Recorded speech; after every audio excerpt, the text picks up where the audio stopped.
ಒಂದು ನಿಮಿಷ ಕಣ್ಗಳನ್ನು ಮುಚ್ಚಿ ನಾವು ಪ್ರಾರ್ಥನೆ ಮಾಡೋಣ. ಸ್ತೋತ್ರಕರ್ತನೇ, ಸ್ತೋತ್ರಪ್ಪ. ವಾಕ್ಯವಾಗಿರುವ యేసయ్ಯ, ನಿನ್ನ ವಾಕ್ಯವನ್ನು ಕೇಳುವುದಕ್ಕೆ ಬಂದಿರುವಂಥ ಪ್ರತಿಯೊಬ್ಬರನ್ನು ಕೂಡ ನಿನ್ನ ವಾಕ್ಯದಿಂದ ಬಲಪಡಿಸಬೇಕೆಂದು ನಮ್ಮನ್ನು ಒಪ್ಪಿಸಿಕೊಡುತ್ತಿದ್ದೇವೆ. ನಿನ್ನ ದಾಸನ ಮರೆಸಿ ನಮ್ಮೊಂದಿಗೆ ಮಾತನಾಡಬೇಕೆಂದು ಯೇಸುವಿನ ನಾಮದಲ್ಲಿ ಪ್ರಾರ್ಥಿಸ್ತೇನೆ. ಆಮೆನ್. Hallelujah, hallelujah, hallelujah. ಪ್ರೀತಿಯ ದೇವರ ಮಕ್ಕಳೇ, ದೇವರ ಮಾತು ಏನಂತ ಹೇಳಲ್ಪಡುತ್ತೆ ಅಂತ ಹೇಳಿದ್ರೆ, ಮತ್ತಾಯನ ಬರೆದ ಸುವಾರ್ತೆಯಲ್ಲಿ 5ನೇ ಅಧ್ಯಾಯದಲ್ಲಿ 13ನೇ ವಾಕ್ಯವನ್ನು ನಾವು ಗಮನಿಸುವಾಗ, ಮತ್ತಾಯನ ಬರೆದ ಸುವಾರ್ತೆ 5ನೇ ಅಧ್ಯಾಯದ 13ನೇ ವಾಕ್ಯವನ್ನು ನಾವು ಗಮನಿಸುವಾಗ, ನೀವು ಭೂಮಿಗೆ ಉಪ್ಪಾಗಿದ್ದೀರಿ. ಏನಂತಾಗಿದಂತೆ? ಉಪ್ಪಾಗಿದ್ದೀರಿ. ಸಾಕು. ಏನಾಗಿದ್ದೀವಿ ನಾವು? ಉಪ್ಪಾಗಿದ್ದೀವಿ. ಉಪ್ಪು ಸಪ್ಪಗಾದ್ರೆ ಅದಕ್ಕೆ ನಾತರಿಂದ ಉಪ್ಪಿನ ರುಚಿ ಬಂದಿತು ಅಂತ ಹೇಳಿ ಹೇಳಲ್ಪಟ್ಟಿದೆ. ನಾವೇನಾಗಿದ್ದೀವಿ ಅಂತೆ? ಉಪ್ಪಾಗಿದ್ದೀವಿ. ಏನಕ್ಕೆ ದೇವರು ಉಪ್ಪನ್ನೇ ಆರಿಸ್ಕೊಂಡ್ರು? ಈ ಉಪ್ಪು ಅನ್ನೋದು ಬಹಳ ಮುಖ್ಯ. ಶರೀರಕ್ಕೆ ಉಪ್ಪಿನ ಅಂಶ ಕೂಡ ಮುಖ್ಯ. ನಮ್ಮ ಶರೀರದಲ್ಲಿ ಎಲ್ಲ ಇದೆ. ಭೂಮಿ ಒಳಗಡೆ ಏನೇನು ಇದೆಯೋ ಅವೆಲ್ಲವೂ ನಮ್ಮ ಶರೀರದಲ್ಲಿ ಕೂಡ ಇದೆ. ಕಾರಣ ಏನಂದರೆ, ನಾವು ಮಣ್ಣಿಂದ ಮಾಡಲ್ಪಟ್ಟ ನಿಮಿತ್ತ ನಮ್ಮಲ್ಲಿ ಕಬ್ಬಿಣ ಇದೆ, ಉಪ್ಪಿದೆ, ಎಲ್ಲ ಇದೆ. ನಮ್ಮಲ್ಲಿ ಕಬ್ಬಿಣಾಂಶ ಕೂಡ ಇದೆ ಅಲ್ವಾ? ಸೊ ಈಗ ನಾವು ಉಪ್ಪಾಗಿದ್ದೀರಿ ಅಂತ ಹೇಳುವಾಗ ಉಪ್ಪಾಗಿರಬೇಕು ಅಂತ ಹೇಳ್ತಾರೆ. ಅಂದರೆ ಉಪ್ಪು ಅಷ್ಟು ಪ್ರಯೋಜನವಾದದ್ದು. ಉಪ್ಪಿಲ್ಲ ಅಂದರೆ ಒಂದು ಊಟ ನಾವು ಮಾಡೋದಕ್ಕೆ ಸಾಧ್ಯವಿಲ್ಲ. ನಿಮಗೆ ಚೆನ್ನಾಗಿ ಅರ್ಥ ಆಗಬೇಕು ಅಂತ ಹೇಳಿದ್ರೆ, ಈ ಉಪ್ಪು ಅನ್ನೋದು ಏನು ಅಂತ ಹೇಳಿದ್ರೆ, ನಾವು ಲೋಕ ಪ್ರಕಾರವಾಗಿ ಬದುಕದೆ ದೇವರಿಗಾಗಿ ಬದುಕಬೇಕು.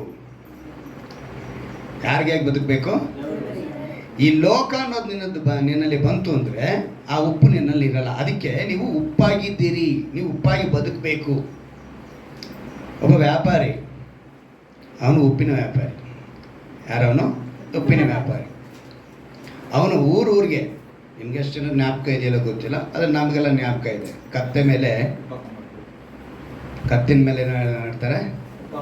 ಉಪ್ಪು ಹಾಕೊಂಡು ಬಂದು ಮಾರ್ತಾಯಿದ್ರು. ಆಮೇಲೆ ಒಂಥರ ಗಾಡಿನ ಎಳ್ಕೊಂಬಂದು ಉಪ್ಪು ಮಾರ್ತಾರೆ, ಕಲ್ಲು ಉಪ್ಪು ಮಾರ್ತಾಯಿದ್ರು.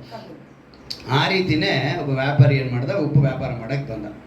ಅವ್ನು ಬರಬೇಕಿರೆ, ನಾನು ಉಪ್ಪು ತೊಗೊಂಬರ್ಬೇಕಿರೆ ಅವನಿಗೆ ಒಂದು ಕತ್ತೆ ಇತ್ತು. ಆ ಕತ್ತೆ ಮೇಲೆ ಉಪ್ಪಿನ ಮೂಟೆ ಈ ಕಡೆಗೂ ಆ ಕಡೆಗೂ ಸೇರಿ ಇಲ್ಲದ್ರೆ ಒಂದು ಮೂಟೆ 2 ಮೂಟೆ ಹಾಕ್ಕೊಂಡು ಬರೋನು, ವ್ಯಾಪಾರ ಮಾಡೋನು, ಸಂಜೆ ಮನೆಗೆ ಹೋಗೋನು. ಹೀಗೆ ಅವನು ಬರಬೇಕಿರೆ ಅವನ ದಾರಿಯಲ್ಲಿ ಒಂದು ಸಣ್ಣದಾದ ಕಾಲುವೆ ಹರಿಯಿತು, ನೀರು ಹರಿಯುವಂಥ ಕಾಲುವೆ ಇತ್ತು. ಒಂದು ದಿನ ಏನಾಗುತ್ತೋ, ಅಕಸ್ಮಾತಾಗಿ ಕುದುರೆ ಸ್ವಲ್ಪ ಎಡವಿ ನೀರಿನಲ್ಲಿ ಬಿದ್ದೋಯ್ತು. ನೀರಿನಲ್ಲಿ ಬಿದ್ದಿದ್ದೆ ಉಪ್ಪು ನೀರು ಆಗಿದ ತಕ್ಷಣ ಅದೇನಾಗುತ್ತೋ, ಕರಗೋಗಿದ್ದೆ. ಕತ್ತೆ ಮೇಲೆ ಬಂದು ನಡ್ಕೊಂಡು ಬರ್ಬೇಕಿದ್ರೆ ಖುಷಿಯಾಗೋಯ್ತಂತೆ. ಏನಿದು ಭಾರ ಕಡಿಮೆ ಆಗೋಯ್ತೆ, ಏನಾಯ್ತು? ಖುಷಿಯಾಗಿ ಬಂತು. ಈ ವಿಷಯ ಇದು ಗೊತ್ತಾಗಿದ್ದ ತಕ್ಷಣ ಏನು ಮಾಡ್ತಿದ್ದು, ಪ್ರತಿದಿನ ಇವನು ಉಪ್ಪು ಹೊತ್ಕೊಂಡ್ಬಂದ್ರೆ ಬೇಕು ಅಂತಾನೆ ಬಿದ್ದೋಗೋದು. ಬೇಕು ಅಂತಾನೆ ಬಿದ್ದೋಗಿ ಏನಾಗುತ್ತೆ? ಭಾರ. ವ್ಯಾಪಾರಿ ನೋಡ್ದ, ನಮ್ಮ ಕತ್ತೆ ನಮಗೇನೆ ಏನೋ ತಿರುಮಂತ್ರ ಆಗ್ತಾ ಇದೆ, ಸೊ ಇದಕ್ಕೆ ಪಾಠ ಕಲಿಸ್ಬೇಕು. ಅದಕ್ಕೆ ಗೊತ್ತಿಲ್ಲದಂಗೆ ಮಾರನೇ ದಿವಸ ಏನು ಮಾಡ್ದ? ಹತ್ತಿ ಇದೆಯಲ್ಲ, ಕಾಟನ್, ಅದನ್ನು ತುಂಬ್ದ. ಈಗೇನಾಯಿತು? ಅದೇ ಥರ ಕತ್ತೆ ಏನು ಮಾಡ್ತು? ಆ ನೀರಿನಲ್ಲಿ ಬಿತ್ತು. ಆದರೆ ಹತ್ತಿ ಏನು ಮಾಡುತ್ತೆ? ನೀರನ್ನ ಹೀರ್ಕೊಳ್ಬಿಡ್ತು, ಅಬ್ಸರ್ವ್ ಆಗೋಯ್ತು. ಏನಾಯ್ತು? ಹೀರ್ಕೊಳ್ಳಿದ ತಕ್ಷಣ ತೂಕ ಏನಾಯ್ತು? ಭಾರ ಆಗಿದೆ. ಏನಾಗೋಯ್ತು? ಕತ್ತೆಗೆ ನಡೆಯೋಕ್ಕೆ ಆಗಲಿಲ್ಲ. ಇವತ್ತಿನ ಲೋಕ ಅದೇನೆ. ಹಗುರವಾಗಿ ಕಾಣಿಸುತ್ತೆ, ಸಂತೋಷವಾಗಿ ಕಾಣಿಸುತ್ತೆ, ಮಜವಾಗಿರುತ್ತೆ, ಖುಷಿಯಾಗಿರುತ್ತೆ ಲೋಕ. ಅದೇನಾಗುತ್ತೆ? ಒಂದು ದಿವಸ ಭಾರವಾಗಿ ನಿನ್ನನ್ನು ಪಾತಾಳಕ್ಕೆ ಕರ್ಕೊಂಡು ಹೋಗುತ್ತೆ. ದೇವರು ಅದಕ್ಕೆ ನಿಮ್ಮನ್ನು ಏನಂತ ಹೇಳಿದ್ರು? ಉಪ್ಪಾಗಿರ್ರಿ. ಉಪ್ಪು ಯಾವಾಗಲೂ ಒಂದೇ ಸಮವಾಗಿ ನಿಮ್ಮನ್ನು ನಿತ್ಯ ಜೀವಕ್ಕೆ ಕರ್ಕೊಂಡು ಹೋಗುತ್ತೆ. ಸತ್ಯವೇದದಲ್ಲಿ ರೋಮಾಪುರದಲ್ಲಿ ಬರೆದ ಪತ್ರಿಕೆ 3ನೇ ಅಧ್ಯಾಯ, ರೋಮಾಪುರದಲ್ಲಿ ಬರೆದ ಪತ್ರಿಕೆ 3ನೇ ಅಧ್ಯಾಯದಲ್ಲಿ ಒಂದು ಮಾತು ಬರೆಯಲ್ಪಟ್ಟಿದೆ. ನಿಮಗೆ ನೆನಪಿಗೆ ನಾನು ತರ್ತೀನಿ. 3ನೇ ಅಧ್ಯಾಯದ 20ನೇ ವಾಕ್ಯವನ್ನು ಗಮನಿಸುವಾಗ, ಯಾಕೆಂದರೆ ಯಾವನಾದರೂ ನೇಮನಿಷ್ಠೆಗಳನ್ನು ಅನುಸರಿಸಿ ದೇವರ ಸನ್ನಿಧಿಯಲ್ಲಿ ನೀತಿವಂತನೆಂದು ನಿರ್ಣಯಿಸಲ್ಪಡುವುದಿಲ್ಲ, ಧರ್ಮಶಾಸ್ತ್ರದಿಂದ ಪಾಪದ ಅರಿವು ಉಂಟಾಗುವುದಷ್ಟೇ. ಗಮನಿಸಿ, ಧರ್ಮಶಾಸ್ತ್ರ ಅಂದರೆ 5 ಕಾಂಡಗಳೇ. ಮೊದಲನೇದಾಗಿ ಆದಿಕಾಂಡ, ವಿಮೋಚನ ಕಾಂಡ, ಯಾಜಕ ಕಾಂಡ, ಅರಣ್ಯಕಾಂಡ, ಧರ್ಮೋಪದೇಶ ಕಾಂಡ. ಈ 5 ಕಾಂಡಗಳೇ ಮೊದಲನೇದಾಗಿ ಧರ್ಮಶಾಸ್ತ್ರ. ಈ 5 ಕಾಂಡಗಳನ್ನು ದೇವರು ಬರೆಸಿಬಿಟ್ಟು ಮೋಶೆ ಮೂಲಕ ಬರೆಸಿ ಅದನ್ನು ಕೊಟ್ಟು ಅನೇಕ ವಿಧವಾದ ಕಾನೂನು, ಯಾವುದದು ಕಾನೂನುಗಳನ್ನ, ನಿಯಮಗಳನ್ನ ಅದರಲ್ಲಿಟ್ಟರು. ಸೊ ಧರ್ಮಶಾಸ್ತ್ರದಿಂದ ಏನು ಗೊತ್ತಾಗುತ್ತೆ ಅಂತ ಹೇಳುವಾಗ ಪಾಪದ ಅರಿವು ಏನು ಗೊತ್ತಾಗುತ್ತೆ. ಈಗ ಧರ್ಮಶಾಸ್ತ್ರವನ್ನು ಹೇಗೆ ಹೋಲಿಕೆ ಮಾಡಬೇಕು ಅಂತ ಹೇಳಿದ್ರೆ, ಈಗ ಡಾಕ್ಟರ್ ಹತ್ರ ಹೋದರೆ ಈ ಥರ್ಮಾಮೀಟರ್ನಿಟ್ಟು ಏನು ಮಾಡ್ತಾರೆ ಹೇಳಿ? ಜ್ವರ ಮಾಡ್ತಾರಾ? ಮಾಡಿದ್ಮೇಲೆ ಇದೇ ಥರ್ಮಾಮೀಟರ್ನ ಕೊಟ್ಬಿಟ್ಟು 3 ಹೊತ್ತು ಇಟ್ಕೊಂತ ಹೇಳ್ತಾರಾ? ಏನು ಮಾಡ್ತಾರೆ ಅವರು? ಔಷಧಿ ಕೊಡ್ತಾರೆ. ಅಂದರೆ ಈ ಥರ್ಮಾಮೀಟರ್ ಏನು ಮಾಡುತ್ತೆ, ನಿಮ್ಗೆ ಎಷ್ಟು ಜ್ವರ, ನಿಮ್ಗೆ ಎಷ್ಟು ಟೆಂಪ್ರೇಚರ್ ಇದೆ ಅನ್ನೋದನ್ನು ತೋರಿಸೋದಕ್ಕೆ ಮಾತ್ರ ಈ ಥರ್ಮಾಮೀಟ್ರು ಯೂಸ್ ಆಗುತ್ತೆ. ಹಾಗೆ ಧರ್ಮಶಾಸ್ತ್ರ ಈ ಭೂಮಿ ಮೇಲೆ ನೀವು ಮಾಡಿದಂಥ ಪಾಪಕ್ಕೆ ಏನು ಶಿಕ್ಷೆ ಅನ್ನೋದನ್ನ ಹೇಳುತ್ತೆ ಹೊರತು ಪರಿಹಾರ ಅಂತೂ ಸಿಗಲ್ಲ. ಅರ್ಥ ಆಯ್ತಾ? ಧರ್ಮಶಾಸ್ತ್ರದ ಏನು ಸಿಗಲ್ಲ, ನಮಗೆ ಪರಿಹಾರ ಸಿಗಲ್ಲ. ಅದಕ್ಕೇನೆ ಇಲ್ಲಿ ದೇವರು ಹೊಸ ಒಡಂಬಡಿಕೆ ಕಾಲದಲ್ಲಿ ರೋಮಪಟ್ಟಣಕ್ಕೆ ಅಪೊಸ್ತಲನಾದ ಪೌಲನ ಮೂಲಕ ಬರೆಸಿ ಹೇಳ್ತಾ ಇದ್ದಾರೆ. ಏನಂತ ಹೇಳ್ತಿದ್ದಾರೆ? ಧರ್ಮಶಾಸ್ತ್ರದಿಂದ ಪಾಪದ ಅರಿವು ನಿಮ್ಗೆ ಗೊತ್ತಾಗುತ್ತೆ, ಆದರೆ ಪರಿಹಾರ ಸಿಗಲ್ಲ. ಆದರೆ ಯೇಸು ಕ್ರಿಸ್ತನ ನಿಯಮ ಹೊಸ ಒಡಂಬಡಿಕೆಯ ಸ್ಥಾಪಿತವಾದ ಮೇಲೆ ತನ್ನ ರಕ್ತದಿಂದ ಸ್ಥಾಪಿತಪಡಿಸಲ್ಪಟ್ಟಂತ ಆ ಒಡಂಬಡಿಕೆಯಿಂದ ನಿಮಗೆ ಔಷಧಿ, ಅಂದರೆ ನಿಮ್ಮ ಮಾನಸಾಂತರ ಹೊಂದುತ್ತೀರಾ, ರಕ್ಷಣೆ ಹೊಂದುತ್ತೀರಾ, ನೆಕ್ಸ್ಟ್ ನಿತ್ಯ ಜೀವನ ಪಡಿತೀರಾ. ಅಂದರೆ ಪಾಪದ ಅರಿವಿಗೆ ಯಾವ ರೀತಿಯಾದ ಪರಿಹಾರ ಎಂಬುದನ್ನ ಯಾವುದು ತೋರಿಸುತ್ತೆ? ಯೇಸು ಕ್ರಿಸ್ತನ ಕಾನೂನು, ಯೇಸು ಕ್ರಿಸ್ತನ ನಿಯಮ, ಆತನ ಕಾನೂನುಗಳು ಏನು ಮಾಡುತ್ತೆ? ನಿಮ್ಮನ್ನ ಅಲ್ಲಿ ಕರ್ಕೊಂಡು ಹೋಗುತ್ತೆ. ಆ ರೀತಿಯಾಗಿ ದೇವರು ನಮ್ಮನ್ನು ಕರ್ಕೊಂಡು ಹೋಗೋದಕ್ಕೇ ಈ ಸತ್ಯವೇದನ ನಮ್ಮ ಕೈಯಲ್ಲಿ ಕೊಟ್ಟಿದ್ದಾರೆ. ಈಗ ಸತ್ಯವೇದನ ನಮ್ಮ ಕೈಯಲ್ಲಿ ಕೊಟ್ಟಾಗ ನಮಗೆ ಒಂದು ವಿಶೇಷವಾದ ಬಲವನ್ನು, ಒಬ್ಬ ಸಹಾಯನನ್ನು ದೇವರು ಕೊಟ್ಟಿದ್ದಾರೆ. ಎಲ್ಲಿ ಯಾವಾಗ ಕೊಟ್ಟರು ಅಂತೇಳಿ ನಾವು ನೋಡುವಾಗ ಅಪೊಸ್ತಲರ ಕೃತ್ಯಗಳು ತೆಗೆದುಕೊಳ್ಳಿ. ಅಪೊಸ್ತಲರ ಕೃತ್ಯಗಳು ಒಂದು ಅದ್ಭುತವಾದ ಮಾತಲ್ಲಿ ಬರೆಯಲ್ಪಟ್ಟಿದೆ. ಅಪೊಸ್ತಲರ ಕೃತ್ಯಗಳು 2ನೇ ಅಧ್ಯಾಯ 2ನೇ ವಾಕ್ಯ. ಆಗ ಬಿರುಗಾಳಿ ಬೀಸುತ್ತದೋ ಎಂಬಂತೆ ಪಕ್ಕನೆ ಆಕಾಶದೊಳಗಿಂದ ಒಂದು ಶಬ್ದ ಉಂಟಾಗಿ ಅವರು ಕೂತಿದ್ದ ಮನೆಯನ್ನೆಲ್ಲ ತುಂಬಿಕೊಂಡಿತು.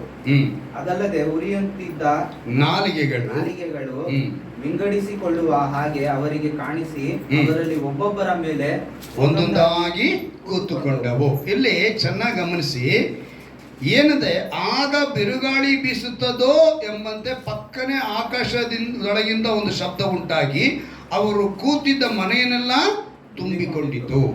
ಅದಲ್ಲದೆ ಉರಿಯುತ್ತಿದ್ದ ನಾಲಿಗೆಗಳು ವಿಂಗಡಿಸಿಕೊಳ್ಳುವ ಹಾಗೆ ಅವರಿಗೆ ಕಾಣಿಸಿ ಅವರಲ್ಲಿ ಒಬ್ಬೊಬ್ಬರ ಮೇಲೆ ಒಂದೊಂದಾಗಿ ಕೂತುಕೊಂಡವು. ಆಗ ಅವರೆಲ್ಲರೂ ಪವಿತ್ರಾತ್ಮ ಭರಿತರಾಗಿ ಆ ಆತ್ಮ ತಮಗೆ ನುಡಿಯುವ ಶಕ್ತಿಯನ್ನು ಕೊಡುವ ಪ್ರಕಾರ ಬೇರೆ ಬೇರೆ ಭಾಷೆಗಳಿಂದ ಮಾತಾಡುವುದಕ್ಕೆ ಪ್ರಾರಂಭಿಸಿದರು. ಇಲ್ಲಿ ಪವಿತ್ರಾತ್ಮನು ಸುರಿಯಲ್ಪಟ್ಟಿದ್ದನ್ನು ಅಲ್ಲಿ ಬರೆಸಿದ್ದಾರೆ. ಈಗ ಈ ಪವಿತ್ರಾತ್ಮನು ಸುರಿಸಲ್ಪಟ್ಟಂಥ ವಿಷಯನ ನಾವು ಸರಿಯಾಗಿ ಗಮನಿಸ್ಕೊಂಡ್ರೆ ಖಂಡಿತವಾಗಲೂ ಪವಿತ್ರಾತ್ಮನು ಇವತ್ತು ನಮ್ಗೆ ಏನು ಮಾಡ್ತಾರೆ ಅನ್ನೋದನ್ನು ನಾವು ತಿಳ್ಕೊಬೋದು. ಇದನ್ನೇನಕ್ಕೆ ಇವತ್ತು ದೇವರಿಗೆ ಹೇಳಕ್ಕೆ ಬಯಸ್ತಾರೆ ಅಂತ ಹೇಳಿದ್ರೆ, ಕ್ರಿಸ್ಮಸ್ ಆಚರಣೆ ಮಾಡಿದ್ವಿ ತಾನೆ, ಡಿಸೆಂಬರ್ ಮಾಡಿದ್ವಾ, ಆಮೇಲೆ ಈಗ ಮೊನ್ನೆ ಯಾವ್ದು ಆಚರಣೆ ಮಾಡಿದ್ವಿ? Good Friday. ಅದಾದ್ಮೇಲೆ ಏನು ಮಾಡಿದ್ವಿ? ಈಸ್ಟರ್. ಹುಟ್ಟಿದ್ದೆ ಮಾಡ್ಕೊಂಡ್ವಿ, ಸತ್ತಿದ್ನ ಮಾಡ್ಕೊಂಡ್ವಿ, ನೆಕ್ಸ್ಟು ಜೀವಂತವಾಗಿ ಪುನರುತ್ಥಾನ ಹೊಂದಿದ್ದನ್ನು ಆಚರಣೆ ಮಾಡಿದ್ವಿ. ಈಗ ಯೇಸು ಮೇಲೆ ಹೋಗುವಾಗ ಅವರೊಂದು ಮಾತು ಹೇಳಿ ಹೋಗಿರ್ತಾರೆ. ಏನಂತ? ನಾನು ನಿಮಗೆ ಒಬ್ಬ ಸಹಾಯಕನನ್ನು ಕಳಿಸ್ತೀನಿ, ಬೇರೊಬ್ಬ ಸಹಾಯಕ. ಆ ಮಾತೇ ಇಲ್ಲಿ ನೆರವೇರ್ತಾರೆ. ಇವಾಗ ಈ ಮಾತಿಲ್ಲಿ ನೆರವೇರೋದಕ್ಕೆ ದೇವರು ಏನು ಮಾಡಿದ್ರು, ಇದೇನಕ್ಕೆ ಇವತ್ತು ನಿಮಗೆ ತಿಳಿಯಪಡಿಸ್ತಾರೆ ಅಂತ ಹೇಳಿದ್ರೆ, ನೀವು ಪವಿತ್ರಾತ್ಮನೊಂದಿಗೆ ವಾಸ ಮಾಡ್ತಿದ್ದೀರಾ ಇಲ್ವಾ ಅನ್ನೋದು. ಪವಿತ್ರಾತ್ಮನ ಕೆಲಸ ತಾನು ಮಾಡ್ಬೇಕಾದ್ರೆ ಕೆಲಸ ಮಾಡ್ತಾ ಇದ್ದಾರೆ. ಆದರೆ ನಾವು ಪವಿತ್ರಾತ್ಮನು ನಮ್ಮೊಂದಿಗಿದ್ದಾರ. ಅವರ ಪಾತ್ರ ಏನು? ಇವತ್ತಿನ ಅಂಶ ಅದನ್ನೇ, ಪವಿತ್ರಾತ್ಮನ ಪಾತ್ರ ಯಾವುದು ಭೂಮಿ ಮೇಲೆ. ಈಗ ಯೋಚನೆ ಮಾಡಿ, ಆದಾಮನಿಂದ ನಾವು ನೋಡ್ಕೊಂಡು ಬಂದರೆ ಎಲ್ಲಿವರೆಗೂ ಅಂತ ಹೇಳಿದ್ರೆ ಯೇಸು ಕ್ರಿಸ್ತನ ಜನನದವರೆಗೂ ತಂದೆಯಾದ ದೇವರ ಆಳ್ವಿಕೆ ನಡೀತಾ ಇದೆ. ಅಲ್ಲೆಲ್ಲೂಯ್ಯ. ಯಾರ ಆಳ್ವಿಕೆ? ತಂದೆಯಾದ ದೇವರು. ನಾವು ಹೇಳ್ತೀವಲ್ಲ ತಂದೆಯಾದ ದೇವರು ಅಂತ, ತಂದೆಯಾಗಿ ಅವರು ಆಳ್ವಿಕೆ ಮಾಡ್ಕೊಂಡು ಬಂದರು. ಯೇಸು ಹುಟ್ಟಿದ ಮೇಲೆ ಯೇಸು ಹೇಳ್ತಾರೆ, ನಾನು ನನ್ನ ತಂದೆಯ ಚಿತ್ತವನ್ನು ನೆರವೇರಿಸುವುದಕ್ಕೆ ಬಂದೆನು, ತಂದೆಯ ಕೆಲಸವನ್ನು ಮಾಡುವುದಕ್ಕೆ ನೆರವೇರಿಸುವುದಕ್ಕೆ ಬಂದೆನು ಅಂತ ಹೇಳ್ತಾರೆ ಹೊರತು ಯೇಸು ಎಲ್ಲಿ ಕೂಡ ತನ್ನನ್ನು ಅಲ್ಲಿ ಯಾವ ರೀತಿಯಾಗಿ ತೋರ್ಪಡಿಸ್ಕೊಳ್ತಾರೆ?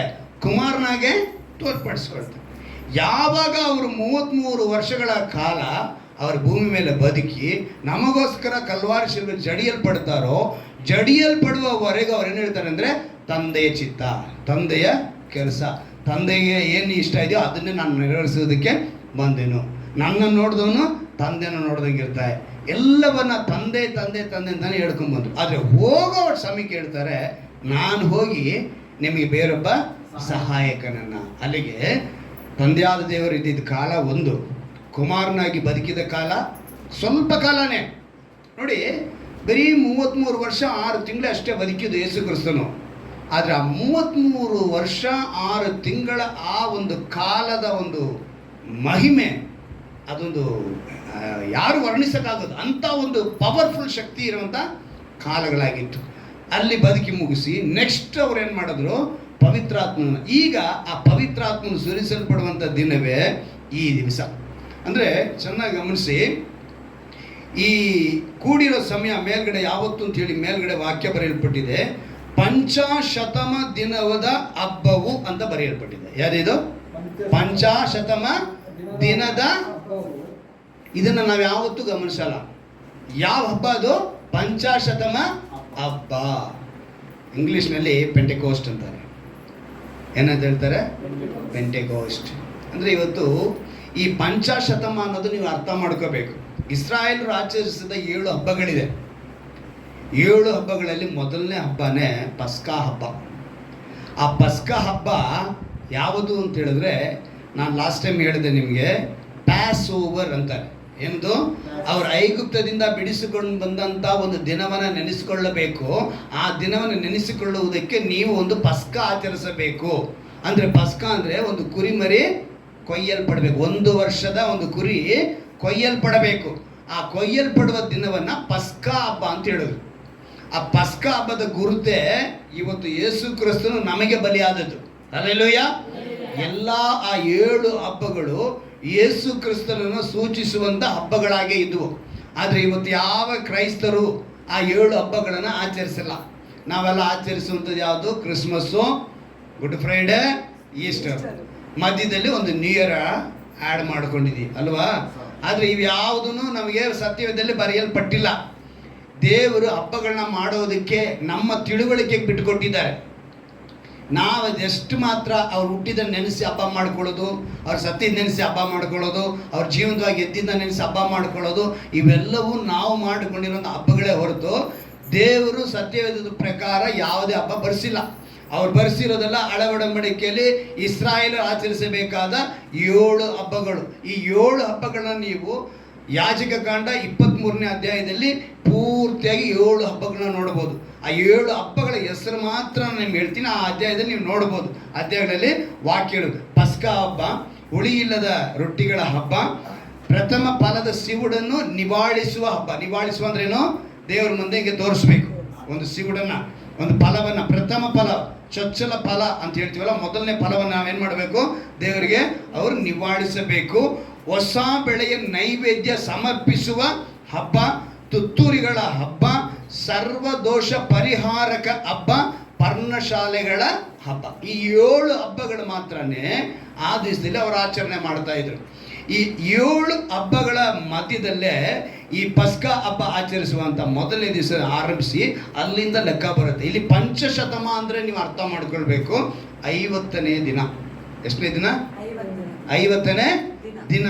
ಹಳೆ ಒಡಂಬಡಿಕೆಯಲ್ಲಿ ಪಸ್ಕಾ ಹಬ್ಬದ ನಂತರ 7 ವಾರ ಪಸ್ಕ ಹಬ್ಬದ ನಂತರ 7 ವಾರದ ನಂತರ 50ನೇ ದಿನ ಪಂಚಶತಮ ದಿನ ಅಂತ ಕರೆಯಲ್ಪಡ್ತು. ಆ ಪಂಚಶತಮ ದಿನದಂದು ಯೇಸು ಕ್ರಿಸ್ತನು ಅವ್ರಿಗೊಂದು ಹಬ್ಬನ ಆಚರಣೆ ಮಾಡೋಕೆ ಹೇಳಿದ್ರು. ಅದು ಯಾವ್ದು ಹಬ್ಬ ಅಂತ ಹೇಳಿದ್ರೆ ಅಪೊಸ್ತಲರ ಕೃತ್ಯಗಳು ನಾವು ನೋಡಿದ್ವಲ್ಲ, ಇವತ್ತು ಪಂಚಶತಮ ಹಬ್ಬ ಅಂತೇಳಿ ಆ ಹಬ್ಬನ ಅವರು ಆಚರಣೆ ಮಾಡಿದರು. ಈ 50ನೇ ದಿವಸ ಹಳೆ ಒಡಂಬಡಿಕೆಯಲ್ಲಿ ಆರಂಭಿಸಲ್ಪಟ್ಟಿದ್ದು ಹೊಸ ಒಡಂಬಡಿಕೆವರೆಗೂ ಅದನ್ನು ಆಚರಣೆ ಮಾಡಿಕೊಂಡೇ ಬಂದರು. ಪೆಂತೆಕೋಸ್ತ ಅನ್ನೋದು ಅದೊಂದು ಡಿನಾಮಿನೇಷನ್ ಹೆಸರಲ್ಲ, ಅದು 50ನೇ ದಿನ ಅನ್ನೋ ಅರ್ಥ ಹೇಳುವಂಥ ಒಂದು ಪದ ಅಷ್ಟೇ. ಆದರೆ ಇವತ್ತು ಅನೇಕರು ಏನು ತಿಳ್ಕೊಂಡಿದ್ದಾರೆ, ಪೆಂತೆಕೋಸ್ತ ಅನ್ನೋದು ಒಂದು ಡಿನಾಮಿನೇಷನ್, ಅದೇ ಒಂದು ದೊಡ್ಡ ಸಂಘ, ಅದೇ ಮುಖ್ಯವಾದ ಸಂಘ ಅಂತ ಅಂದ್ಕೊಂಡಿದ್ದಾರೆ. ಅವರ ಪ್ರಕಾರ ಅವ್ರು ಏನು ಅಂದ್ಕೊಂಡಿದ್ದಾರೆ ಅಂತ ಹೇಳಿದ್ರೆ, ವೈಟ್ ಬಟ್ಟೆ ಹಾಕೋಬೇಕು, ಒಡವೆ ಹಾಕಬಾರ್ದು, ಇದೇ ಪೆಂತೆಕೋಸ್ತ ಅರ್ಥ ಅಂದ್ಕೊಂಡಿದ್ದಾರೆ. ಆ ಅರ್ಥ ಅಲ್ಲ. ಪೆಂತೆಕೋಸ್ತ ಅಂದರೆ 50ನೇ ದಿನ. ಯಾವಾಗ 50ನೇ ದಿನದಲ್ಲಿ ಎಲ್ಲರಲ್ಲಿ ಕೂಡಿದ್ರು, ಯಾರ್ಯಾರು? ಯೇಸುವಿನ ತಾಯಿ ಮತ್ತು ಮರಿಯಳು ಮತ್ತು ಇನ್ನೂ ಅವರ ಶಿಷ್ಯರೆಲ್ಲ ಸೇರಿ ಕೂಡಿರುವಂಥ ಸಮಯದಲ್ಲಿ ಸುಮಾರು 120 ಜನ ಕೂಡಿದ್ರು. ಅವರು 120 ಜನ ಕೂಡಿ ಮೇಲಂತಸ್ತಿನ ಮನೆಯಲ್ಲಿ ಹೋಗಿ ಅವರ ಪ್ರಾರ್ಥನೆ ಮಾಡುತ್ತಿರುವಾಗ ಆ ದಿವಸ ಬಂದು 50ನೇ ದಿವಸ ಪಂಚಶತಮ ದಿನ ಹಬ್ಬ. ಆ ಹಬ್ಬ ಹಳೆ ಒಡಂಬಡಿಕೆಯಲ್ಲಿ ಮಾಡ್ತಾ ಇದ್ರಲ್ಲ, ಆ ಹಬ್ಬದ ಸಮಯದಲ್ಲಿ ಯೇಸು ಕ್ರಿಸ್ತನು ಪವಿತ್ರಾತ್ಮನಾಗಿ ಅವರ ಮೇಲೆ ಸುರಿಯಲ್ಪಡ್ತಾರೆ. ಅವರು ಸುರಿಯಲ್ಪಟ್ಟಿದ್ದ ದಿವಸ ಪ್ರತಿಯೊಬ್ಬರು ಒಂದೊಂದು ಭಾಷೆ ಮಾತನಾಡಿದ್ರು. ನೀವು ಚೆನ್ನಾಗಿ ಅರ್ಥ ಮಾಡ್ಕೊಳ್ಳಿ, ಈ ಪಂಚಶತಮ ದಿನ ಹಬ್ಬ ಆಚರಣೆ ಮಾಡಬೇಕಿದ್ರೆ ಅವ್ರಿಗಿದ್ದಂಥ ಕಾನೂನು ಏನು ಅಂತ ಹೇಳಿದ್ರೆ, ಯಾವ್ಯಾವ ಊರಲ್ಲಿ ಇದ್ದಾರೋ ಎಲ್ಲರೂ ಕೂಡ ಎಲ್ಲಿಗೆ ಬಂದ್ಬಿಡ್ಬೇಕು? ಯೆರೂಸಲೇಮಿಗೆ ಬರಬೇಕಿತ್ತು. ಇವತ್ತು ನಮ್ಮ ಊರ ಜಾತ್ರೆಗಳಲ್ಲಿ ಏನು ಮಾಡ್ತಾರೆ? ಊರ ಹಬ್ಬ ಅಂತ ಮಾಡ್ತಾರೆ. ಅವಾಗ ಅವ್ರ ಸ್ವಂತದವ್ರು ಎಲ್ಲೆಲ್ಲೋ ಇರ್ತಾರೆ, ಅವ್ರೇನು ಮಾಡ್ತಾರೆ? ಎಲ್ಲರೂ ಕೂಡ ಆ ಹಬ್ಬದ ಟೈಮ್ಗೆ ಬರ್ತಾರೆ. ಅದೇ ರೀತಿ ಪಂಚಶತಮ ಹಬ್ಬ ಆ ದಿವಸದಕ್ಕೆ ಯಾವ್ಯಾವ ಊರಲ್ಲಿ, ಅಮೇರಿಕಾ ಇರಲಿ, ಆಸ್ಟ್ರೇಲಿಯಾ ಇರಲಿ, ಸ್ವಿಟ್ಜರ್ಲ್ಯಾಂಡ್ ಇರಲಿ, ಎಲ್ಲೇ ಇರಲಿ, ಭಾರತದಲ್ಲಿರೋರು ಅಲ್ಲಿಗೆ ಎಲ್ಲರೂ ಕೂಡ ಅವ್ರೇನು ಮಾಡಬೇಕಿತ್ತು? ಅವರೇ ಕೂಡಬೇಕಿತ್ತು. ಆ ರೀತಿಯಾಗಿ ಪಂಚಶತಮ ದಿವಸದಂದು ಎಲ್ಲರೂ ಕೂಡಿದ್ರು. ಕೂಡಿರೋ ಸಮಯದಲ್ಲೇ ಪೇತ್ರನು ಎದ್ದು ಮಾತನಾಡ್ತಾನೆ.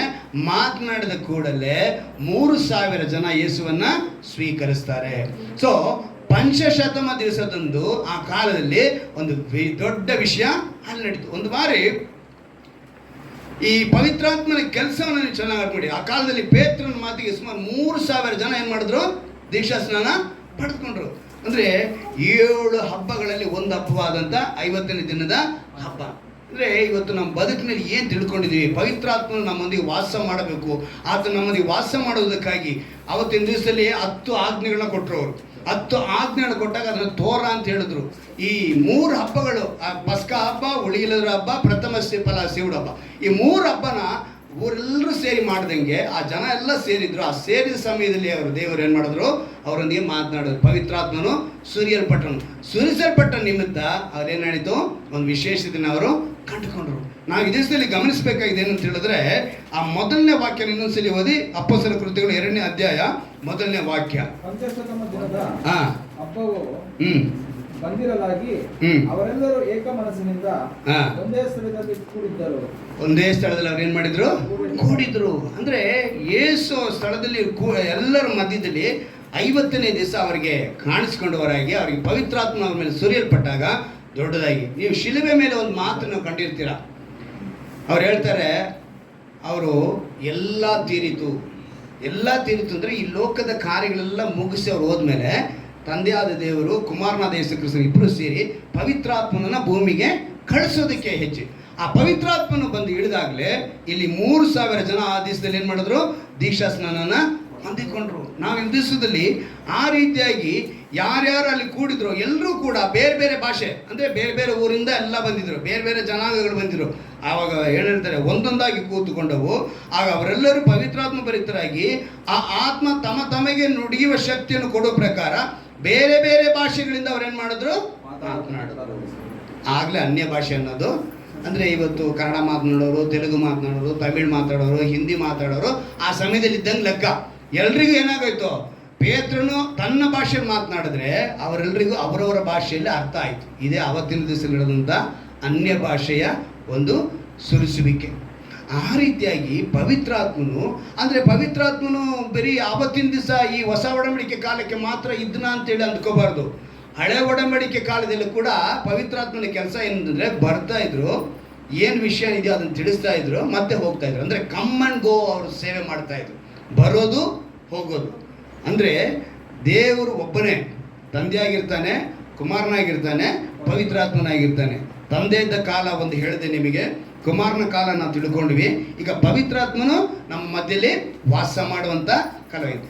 ಈ ವಾಸ ಮಾಡುವ ಕಾಲದಲ್ಲಿ ಈಗ ಪವಿತ್ರಾತ್ಮನ ಕೆಲಸ ನಮ್ಮ ಬದುಕಿನಲ್ಲಿ ಏನು ನಡೆಯುತ್ತೆ ಅಂತೇಳಿ ಒಂದು ಮೂರು ವಿಷಯ ಹೇಳಿ ನಾವು ಇವತ್ತು ಆರಾಧನೆ ಮುಗಿಸ್ಕೊಳ್ಳೋಣ. ಅಂದರೆ ಪವಿತ್ರಾತ್ಮನು ನಮ್ಮೊಂದಿಗೆ ಇರಬೇಕಿರ. ಅಪೊಸ್ತಲ ಕೃತ್ಯಗಳು 17ನೇ ಅಧ್ಯಾಯದಲ್ಲಿ ನಮ್ಗೆ ಏನಂತ ಒಂದು ಮಾತು ಕೊಟ್ಟರು, ಈ ತಿಂಗಳು ವಾಗ್ದಾನ, ಆತನು ನಮ್ಮಲ್ಲಿ ಒಬ್ಬರಿಗೂ ದೂರವಾದವನಲ್ಲ. ಇದೇ ವಾಗ್ದಾನ, ಆತನು ನಮ್ಮಲ್ಲಿ ಒಬ್ಬನಿಗೂ ದೂರವಾದವನಲ್ಲ. ಅಂದರೆ ಪವಿತ್ರಾತ್ಮನು ನಮ್ಮ ಮಧ್ಯದಲ್ಲಿ ನಮ್ಮ ಸಹಾಯಕನಾಗಿ ಬಿಟ್ಟು ಹೋಗಿರೋದನ್ನ ಅವ್ರು ಹೇಳ್ತಾ ಇದ್ದಾರೆ. ನಮ್ಗೆ ಯಾವಾಗಲೂ ಹತ್ತಿರದಲ್ಲಿ ಅವ್ರು ಏನು ಮಾಡ್ತಾರೆ, ಇರ್ತಾರೆ. ಆಗ ಪವಿತ್ರಾತ್ಮನು ನಮ್ಮಲ್ಲಿ ಏನು ಯೋಚನೆ ಮಾಡಿದರೆ, ಇವತ್ತಲ್ಲ ನಾಳೆ ನಮ್ಮನ್ನ ತಿಳ್ಕೊತಾರೆ, ತಡವಾಡಿ ಆದರೂ ಕಂಡುಕೊಂಡಾರೆ ಅಂತ ಹೇಳೋರು ಕಾಯ್ತಾ ಇದ್ದಾರೆ. ಅಂದರೆ ಈ ಪವಿತ್ರಾತ್ಮನು ಬಂದಾಗ ನಮ್ಮನ್ನು ಎಲ್ಲಿ ನಡೆಸ್ತಾರೆ ಅಂತ ಹೇಳಿದ್ರೆ, ಸತ್ಯದ ಕಡೆ ನಡೆಸ್ತಾರೆ. ಎಲ್ಲಿ ನಡೆಸ್ತಾರೆ ಅವರು? ಮೊದಲನೇದಾಗಿ ಸತ್ಯದ ಕಡೆಗೆ. ಯೋಹಾನ ಬರೋ ಸುವಾರ್ತೆ 16ನೇ ಅಧ್ಯಾಯದಲ್ಲಿ 13ನೇ ವಾಕ್ಯವನ್ನು ನಾವು ಗಮನಿಸುವಾಗ, ಯೋಹಾನ ಬರೋ ಸುವಾರ್ತೆ 16ನೇ ಅಧ್ಯಾಯದ 13ನೇ ವಾಕ್ಯವನ್ನು ಗಮನಿಸುವಾಗ ಅಲ್ಲಿ ಒಂದು ಮಾತು ಬರೆಯಲ್ಪಟ್ಟಿದೆ ನೋಡಿ. ಯೋಹಾನ ಬರೋ ಸುವಾರ್ತೆ, ಸತ್ಯದ ಆತ್ಮನು ಬಂದಾಗ ಆತನು, ಅಲ್ಲಿಗೆ ಚೆನ್ನಾಗಿ ಗಮನಿಸಿ, ಸತ್ಯದ ಆತ್ಮನು ಬಂದಾಗ ಆತನು, ಅಲ್ಲಿಗೆ ಆತನು ಅಂದ್ರೆ ಯಾರು? ಪವಿತ್ರಾತ್ಮನು. ನಡೆಸಿಕೊಂಡು ಹೋಗಿ ಸಕಲ ವಿಷಯದಲ್ಲಿಯೂ ಸತ್ಯಕ್ಕೆ ಸೇರಿಸುವನು. ಆಮೇಲೆ ನೋಡಿ, ಇಲ್ಲಿ ಚೆನ್ನಾಗಿ ಗಮನಿಸಬೇಕು. ಆತನು ತನ್ನಷ್ಟಕ್ಕೆ ತಾನೇ ಮಾತಾಡದೆ ಕೇಳಿದ ಮಾತುಗಳನ್ನೇ ಆಡುವನು. ಇದು ಯಾರು? ಪವಿತ್ರಾತ್ಮನು ತನ್ನಷ್ಟಕ್ಕೆ ತಾನೇ ಏನು ಮಾತಾಡಲ್ಲ, ಕೇಳಿದ ಮಾತುಗಳನ್ನ ಆಡ್ತಾರಂದ್ರೆ, ಆದರೆ ಯಾರ ಹತ್ರ ಕೇಳಿಸ್ಕೊಂಡ್ರು ಅವರು? ಯೇಸು ಹತ್ರ ಕೇಳಿಸ್ಕೊಂಡ್ರು. ಯೇಸು ಏನು ಹೇಳಿದ್ರೋ ಆ ಮಾತನ್ನ ಪವಿತ್ರಾತ್ಮನು ನಮ್ಮ ಬದುಕಿನಲ್ಲಿ ಮಾಡ್ತಾರೆ. ಹಲ್ಲೆಲೂಯಾ. ಅರ್ಥ ಮಾಡ್ಕೋಬೇಕು ನೀವು.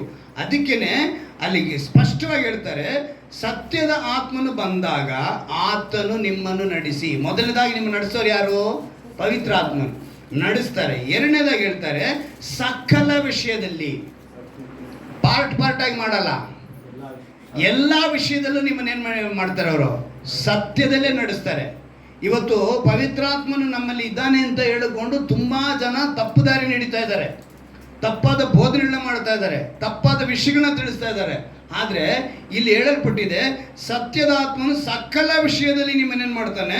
ಸತ್ಯಕ್ಕೆ ಸೇರಿಸ್ತಾನೆ. ಇನ್ನೊಂದು ನೆಕ್ಸ್ಟ್ ಹೇಳ್ತಾರೆ, ಆತನು ಅಂದರೆ ಪವಿತ್ರಾತ್ಮನು. ಪವಿತ್ರಾತ್ಮನು ತನ್ನಷ್ಟಕ್ಕೆ ತಾನೇ ಮಾತಾಡದೆ, ಅಂದರೆ ಸ್ವಂತ ಮಾತುಗಳನ್ನ ಯಾವತ್ತೂ ಪವಿತ್ರಾತ್ಮನ ಆಡಲ್ಲ.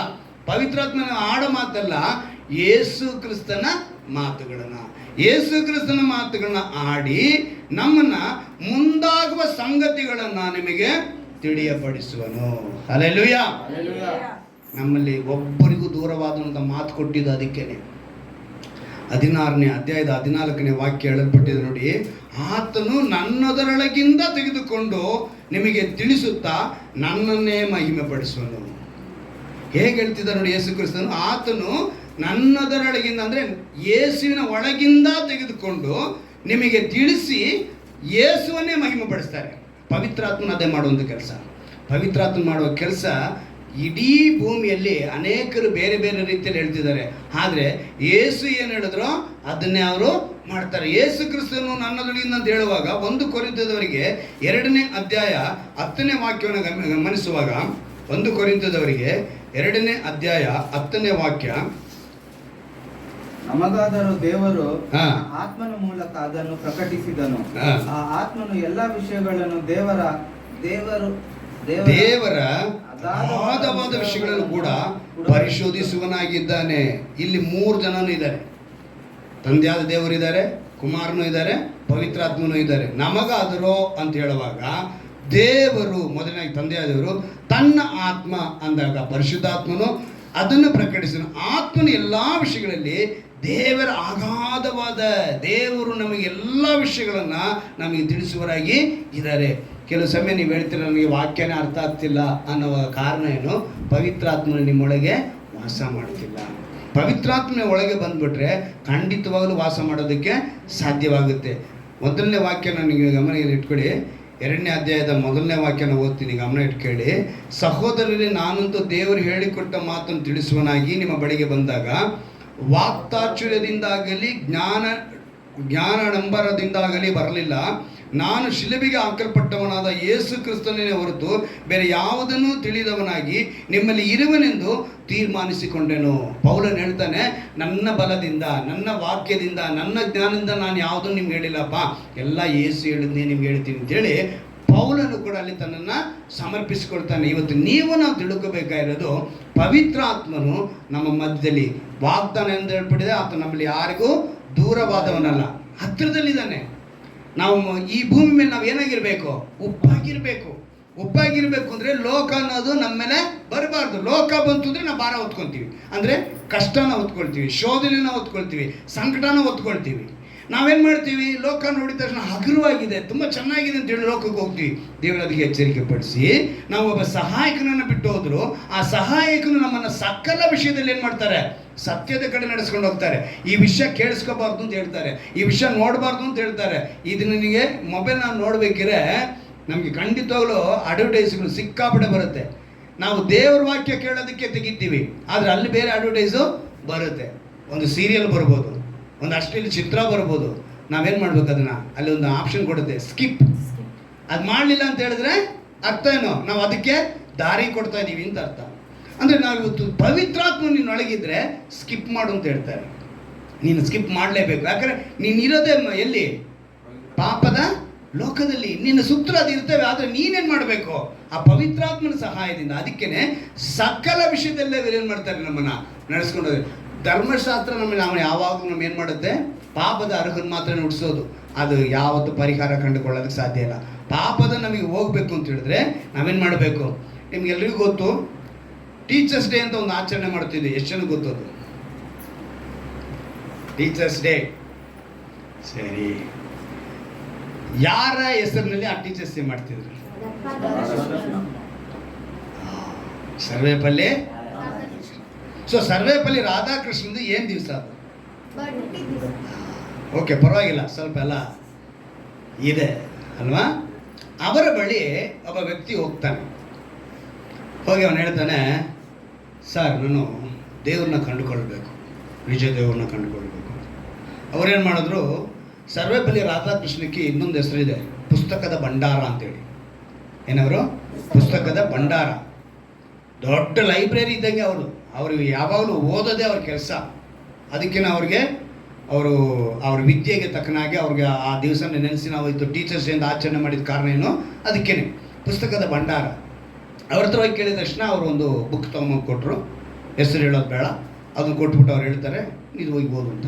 30 ದಿವಸ ಟೈಮ್ ಕೊಡ್ತೀನಿ, ಓದು ಅಂತ. ಅವನು ಓದಿ ಬಂದು, ನನಗೆ ಯಾವುದು ಇದರಲ್ಲಿ ದೇವ್ರಂತಾನೆ ಕಂಡುಕೊಳ್ಳೋಕ್ಕಾಗಲಿಲ್ಲ, ಅದರಿಂದ ನನಗೆ ಸಮಾಧಾನ ಸಿಗಲಿಲ್ಲ ಅಂತ ಹೇಳ್ತಾನೆ. ಸರಿ ಅಂತೇಳಿ ಇನ್ನೊಂದು ಬುಕ್ಕನ್ನು ಕೊಟ್ಟರು.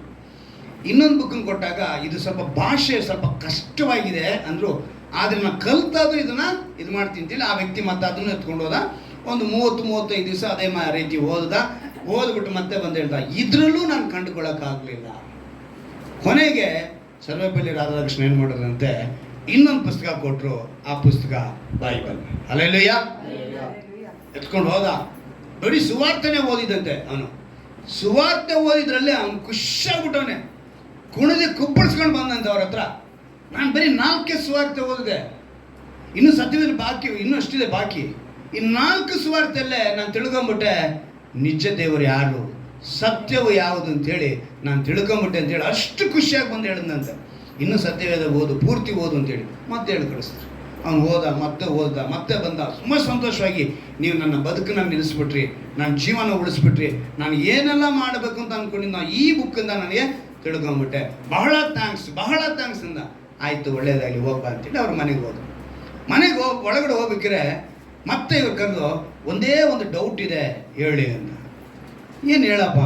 ಅಲ್ಲ, ನಿಮಗೆ ಮೊದಲೇ ಗೊತ್ತಿತ್ತಾ ಈ ಬುಕ್ನಲ್ಲಿ ಮಾತ್ರನೇ ಅದಿದೆ ಅಂತ? ಹೌದು, ನನಗೆ ಗೊತ್ತಿತ್ತು. ಮತ್ತು ಯಾಕೆ ನೀವು ಆ ಬುಕ್ ಅಂತ ಕೊಟ್ಟು ಕೊನೆಗೆ ಬುಕ್ ಕೊಟ್ರಿ? ಸರ್ವೇಪಲ್ಲಿ ರಾಧಾಕೃಷ್ಣ ಕೊಟ್ಟರು ಅಂತ ಅಥವಾ ಪಾಸ್ಟರ್ ಮೋಸಸ್ ಕೊಟ್ಟರು ಅಂತ ಯಾರು ಏನು ಮಾಡಬಾರ್ದು. ಬೈಬಲ್ನ ಓದಿದ್ರು ಕೂಡ ಅದು ಏನಿದ್ರು ಏನು ಮಾಡುತ್ತೆ ಆ ಕ್ಷಣ ಮಾತ್ರ. ಆದರೆ ನೀನೇ ಹೋಗಿ ನೀನೇ ಓದಿ ನೀನೇ ಕಂಡುಕೊಂಡೆ ನೋಡು, ಅದು ಮುಖ್ಯ. ಯಾರೋ ಹೇಳಿದ್ದಕ್ಕೆ ನೀನು ಕಂಡುಕೊಳ್ಳೋದಲ್ಲ. ನಿನಗೇನು ಬಂತು, ಆ ದಾಹ ಬಂತಲ್ಲ, ನೀನು ಕಂಡುಕೊಂಡೆ ನೋಡು, ಅದರಿಂದ ನೀನು ದೇವರ ಪಾದಕ್ಕೆ ಒಂದು ಉತ್ತಮನಾಗಿರ್ತೀಯ, ಅವರ ಸನ್ನಿಧಾನಕ್ಕೆ ಹೋಗೋದಕ್ಕೆ, ನಿತ್ಯ ಜೀವ ಹೋಗೋದಕ್ಕೆ ಅಂತೇಳಿ ಅವ್ನಿಗೆ ಹೇಳಿದೆ. ಆ ವ್ಯಕ್ತಿ ಯಾರು ಅಲ್ಲ, ಸುಧಾಕರ್ ಮೆನನ್ ಅಂತೇಳಿ ನಮ್ಮ ಭಾರತದಲ್ಲಿ ಒಂದು ಉತ್ತಮ ಸುವಾರ್ಥಿಕನಾಗಿ ಸೇವೆ ಮಾಡಿದಂಥ ವ್ಯಕ್ತಿ ಸುಧಾಕರ್ ಮೆನನ್. ಅಂದರೆ ನಾನು ಇದೇನಕ್ಕೆ ಬರ್ತೀನಿ ಅಂದರೆ, ಪವಿತ್ರಾತ್ಮರು ನಿಮಗೆ ಸಹಾಯಕನಾಗಿದ್ದರೆ ಅವ್ರೇನು ಮಾಡ್ತಾರೆ, ನಮ್ಮನ್ನು ಭೂಮಿಗೆ ಉಪ್ಪಾಗಿ ಇರಿಸೋದಕ್ಕೆ ಯೋಚನೆ ಮಾಡ್ತಾರೆ. ನಾವು ಅನೇಕರಿಗೆ ಬೆಳಕಾಗಿರೋದಕ್ಕೆ ದೇವರು ಯೋಚನೆ ಮಾಡ್ತಾರೆ. ಅಂದರೆ ನಮ್ಮನ್ನು ಸತ್ಯದ ಕಡೆಗೆ ಅವ್ರು ನಡೆಸ್ತಾರೆ. ಪವಿತ್ರಾತ್ಮನ ಇನ್ನೊಂದು ಕೆಲಸ, ಯೋಹಾನ ಬರೋ ಸುವಾರ್ತೆ 14ನೇ ಅಧ್ಯಾಯ 15ನೇ ವಾಕ್ಯವನ್ನು ನಾವು ಗಮನಿಸುವಾಗ, ಯೋಹಾನ ಬರೋ ಸುವಾರ್ತೆ 14ನೇ ಅಧ್ಯಾಯ 15ನೇ ವಾಕ್ಯ. ಹಾಂ ಹಾಂ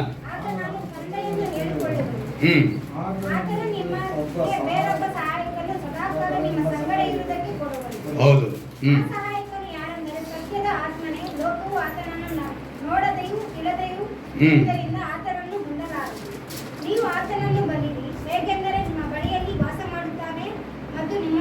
ಇರುವನು. ಎಷ್ಟು ಅದ್ಭುತವಾಗಿ ಮಾತು ಬರೆಯಲ್ಪಟ್ಟಿದೆ ನೋಡಿ. ಮೊದಲನೇದು ಆಜ್ಞೆಯನ್ನು ಕೈಕೊಂಡು ನಡೆಯುವಿರಿ, ಎರಡನೇದು ತಂದೆಯನ್ನ ಕೇಳಿಕೊಳ್ಳುವೆನು, ಆತ ನಿಮಗೆ ಬೇರೆ ಸಹಾಯ ಸದಾ ಕಾಲ ಅಂತ ಹೇಳಿದ್ದಾರೆ. ಏನಂತ ಹೇಳಿದ್ದಾರೆ ಅವರು? ಸದಾ ಕಾಲ, ಆವಾಗ ಅಂತ ಹೇಳಿಲ್ಲ.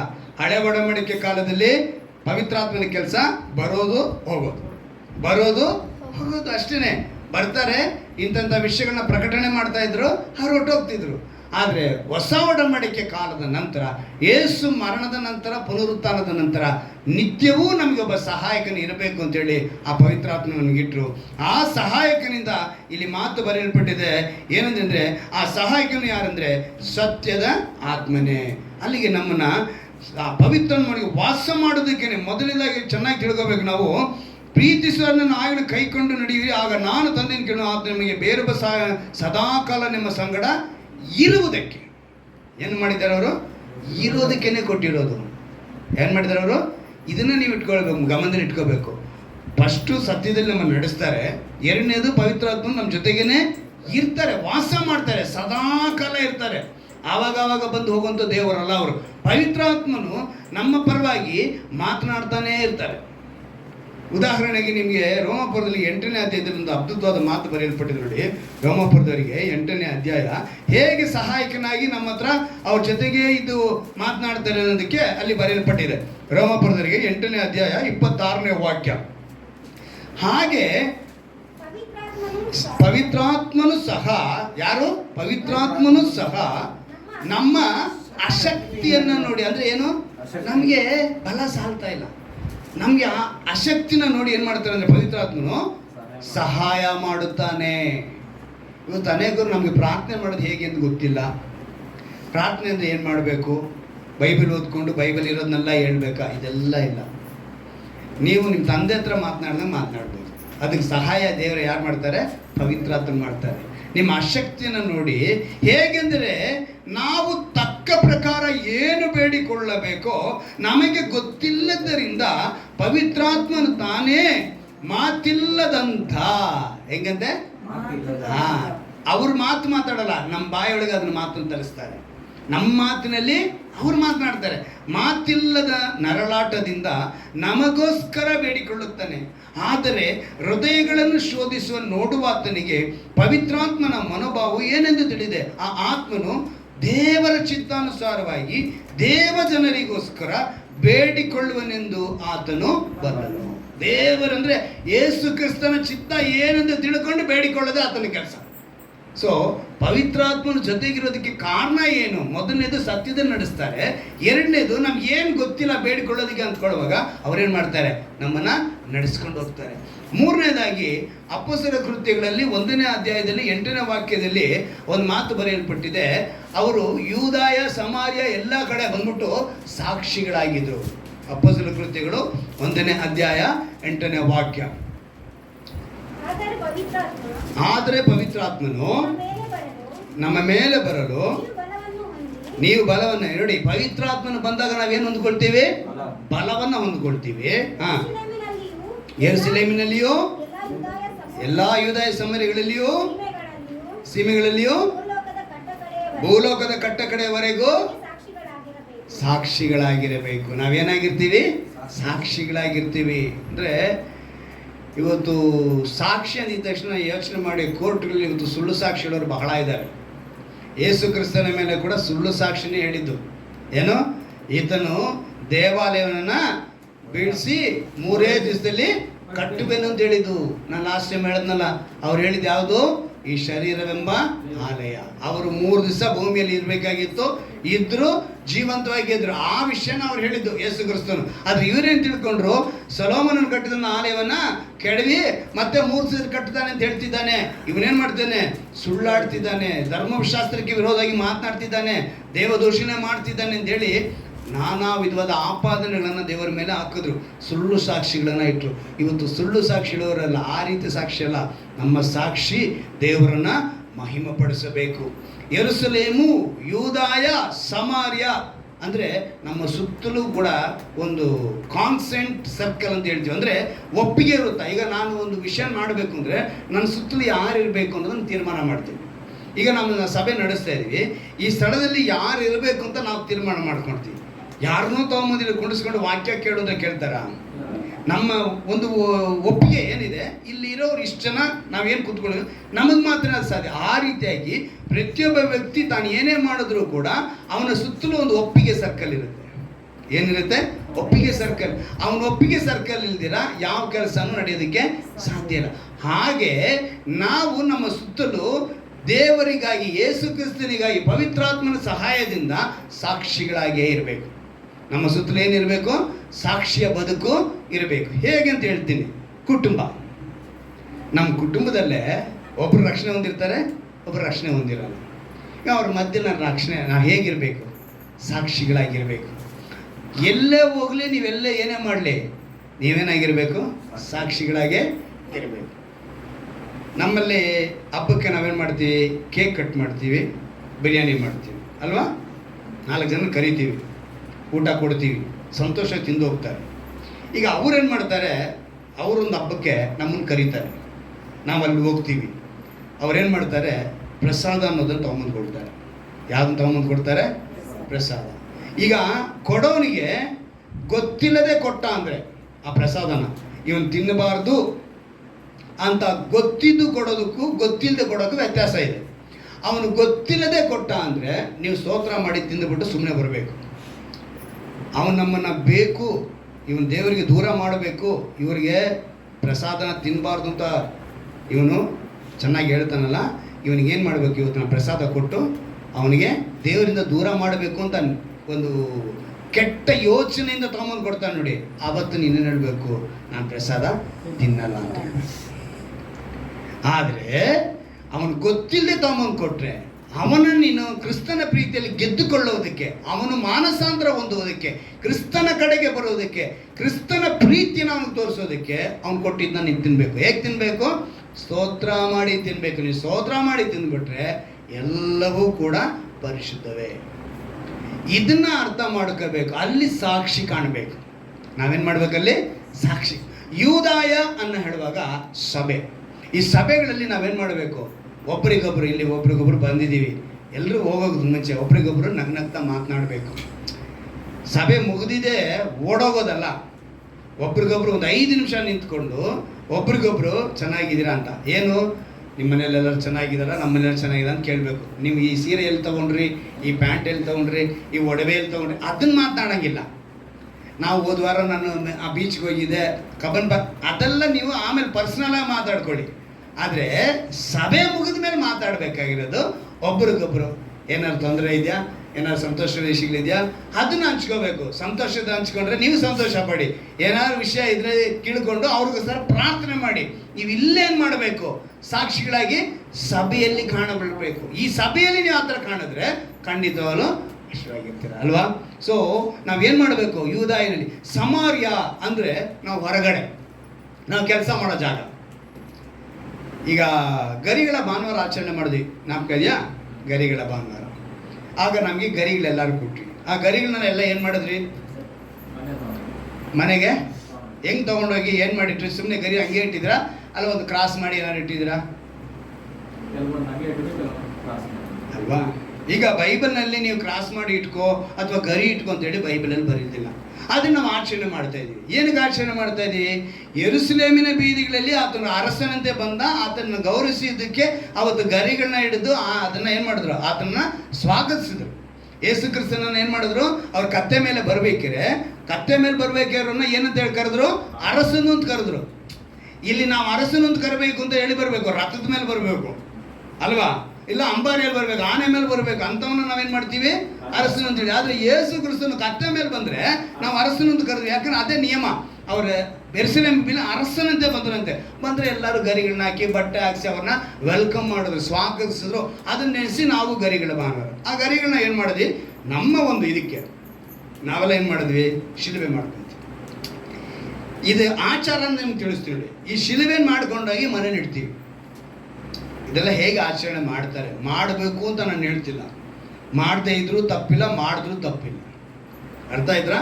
ಶಿಲುಬೆ ಮಾಡಿ ಇಟ್ಕೊಳ್ತಾರೆ. ನೆಕ್ಸ್ಟ್ ಇಯರು ಮತ್ತೆ ಬೂದಿ ಬುಧವಾರ ಅಂತ ಒಂದು ಆಚರಣೆ ಬರುತ್ತೆ. ಆ ದಿವಸದಲ್ಲಿ ಈ ಗರಿನಲ್ಲಿ ಮಾಡಿದ್ರು ಶಿಲುಬೆ, ಇದನ್ನು ಬೆಂಕಿಗೆ ಹಾಕಿ ಬೂದಿ ಮಾಡ್ತಾರೆ. ಆ ಬೂದಿನ ತೆಗೆದು ಶಿಲುಬೆ ಹಾಕ್ಕೊಂಡು 40 ದಿವಸ ಉಪವಾಸ ಇರ್ತಾರೆ. ಏನು ಮಾಡ್ತಾರೆ? 40 ದಿವಸ ಉಪವಾಸ ಇರ್ತಾರೆ. 40 ದಿವಸ ಮುಗಿದಿದ ಮೇಲೆ ಗುಡ್ ಫ್ರೈಡೆ ಬಂತು, ಈಸ್ಟರ್ ಬಂತು, ಮತ್ತೆ ಅದನ್ನು ಕಂಟಿನ್ಯೂ. ಮತ್ತೆ ನಾವೇನು ಮಾಡ್ತೀವಿ? ಗರಿಗಳ ಭಾನುವಾರಕ್ಕೆ ಮತ್ತೆ ಗರಿ ತಗೊಳ್ತೀವಿ.